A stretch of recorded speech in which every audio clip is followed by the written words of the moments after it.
Hello everyone, good morning, જય શ્રી કૃષ્ણ, જય દ્વારકાધીશ. તો આ છે અમારી મોડેલનો બિફોર લુક, એટલે કે મેકઅપ પહેલાંનો લુક. તો જેમ કે મેં તમને કીધું હતું, આજે હું તમને બતાવીશ ફૂલ tutorial મેકઅપનો, party મેકઅપનો.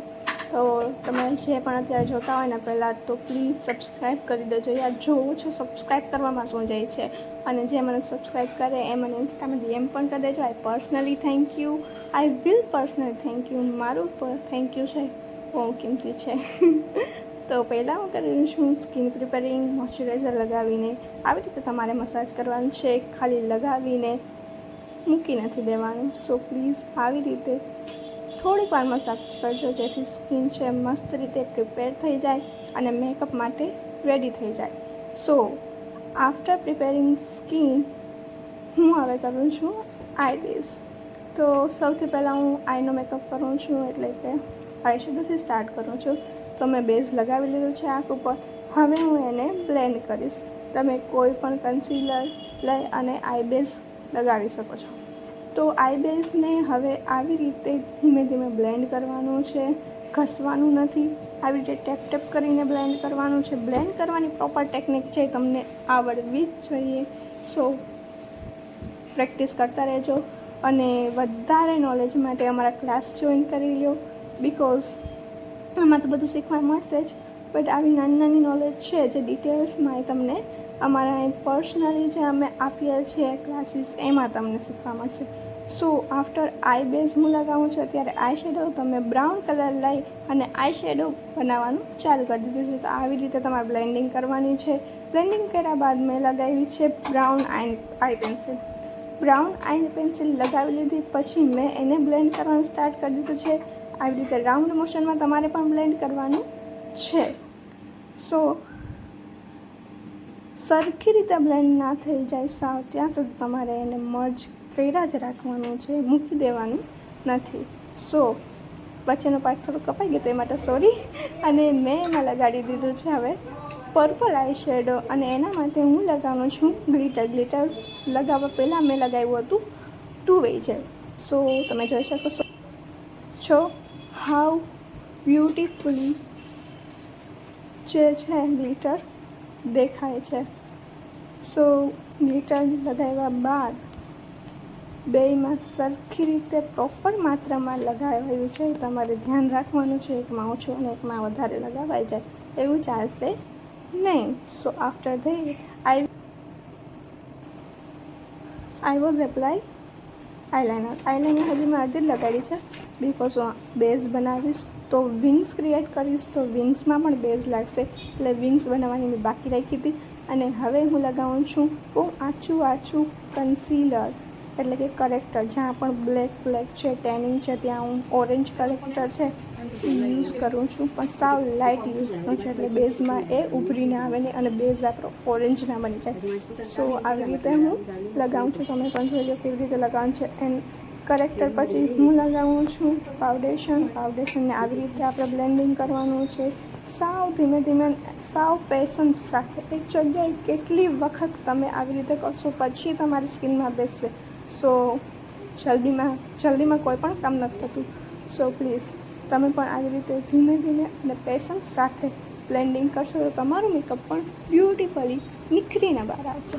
So after that હું હવે એપ્લાય કરું છું બ્લશ, એટલે કે લિક્વિડ બ્લશ એપ્લાય કર્યા પછી હું એને બ્રશથી સરખી રીતે મર્જ કરું છું ફાઉન્ડેશન સાથે. અને એ પણ કેવી રીતે કરવાનું છે તમે જોઈ લો.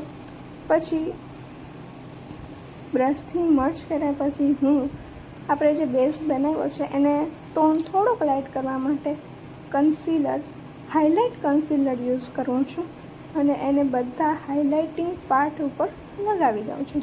તો કયા પાર્ટ ઉપર લગાવવાનો છે એ પણ તમે નોટિસ કરજો અને જોજો.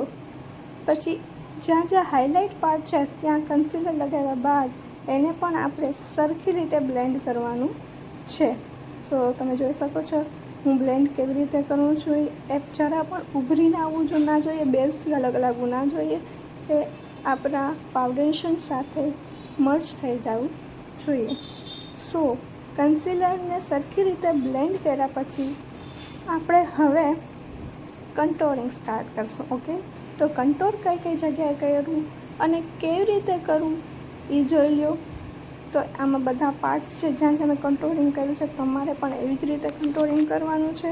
અને કંટ્રોલ કર્યા બાદ એને સરખી રીતે બ્લેન્ડ કરવાનું છે.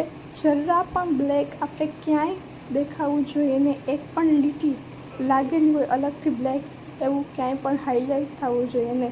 જેમ હું બ્લેન્ડ કરું છું એમ તમારે બ્રશથી બ્લશર સાથે સરખી રીતે મર્જ કરી દેવાનું છે તમારું જે કંટ્રોલ છે તે. ઓકે, એન્ડ પછી હવે આપણે લગાવશું, 1 મિનિટ પહોંચી જાય એટલે કે શું લગાવશું ત્યાં સુધી આ જાઓ. અને તમને કંઈક ક્વેશ્ચન હોય તો કમેન્ટ કરો, અને સબસ્ક્રાઈબ ના કરવું હોય તો કરી દો. પહેલાં બાકી વિડીયોઝ નહીં મૂકું. કેમ જ્યુસ છો યાર, તમે બધા સબસ્ક્રાઈબ કરવામાં હું જાય તમારું. ઓકે, તો એના પછી આપણે લગાવીએ છીએ પાવડર બ્લેન્ડિંગ. આપણે બેકિંગ કરવાનું છે આવી રીતે ધીમે ધીમે પાવડરને બેકિંગ કરવાનું છે, એટલે આપણો બેઝ છે મસ્ત બેકિંગ થઈ જાય એન્ડ સાવ મેટ લુક આપે. એમાંના માટે મસ્ત ધીમે ધીમે બ્લેન્ડિંગ કરવાનું છે. અને હવે જે આપણે આઈલાઇનર અધૂરી મૂકી હતી, આઈલાઇનર આપણે પૂરી કરશું, વિંગ ક્રિએટ કરશું. તો વિંગ ક્રિએટ કઈ રીતે કરવાની છે એ પણ જોઈ લો. બહુ લાંબી નહીં અને સાવ ટૂંકી નહીં, આવી રીતે પરફેક્ટ માત્રામાં તમારે વિંગ ક્રિએટ કરવાની છે. સો ત્યારબાદ આપણે લગાવશું થોડુંક કાજલ.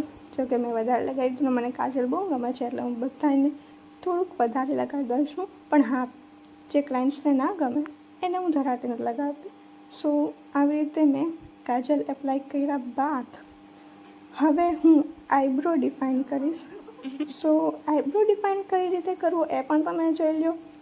તમારે એમાં પણ બહુ સારી રીતે ધીમે ધીમે મર્જ અને બ્લેન્ડિંગ કરીને આઈબ્રો ડિફાઇન કરવાનું છે. બહુ બ્લેક ના થઈ જાય એનું ખાસ ધ્યાન રાખવાનું છે.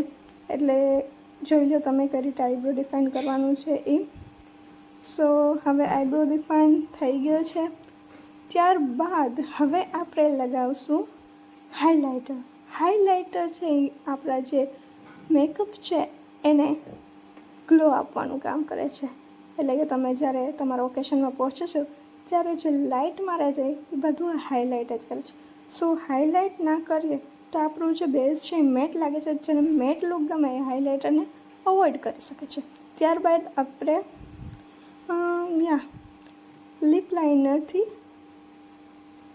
જે લિપસ્ટિક છે એની લાઇન્સ છે ક્રિએટ કરીએ છીએ. તો તમે જોઈ શકો છો લિપ્સને સરખી રીતે લાઇનનો શેપ આપવાથી કઈ રીતે લિપ્સનો શેપ આવે છે.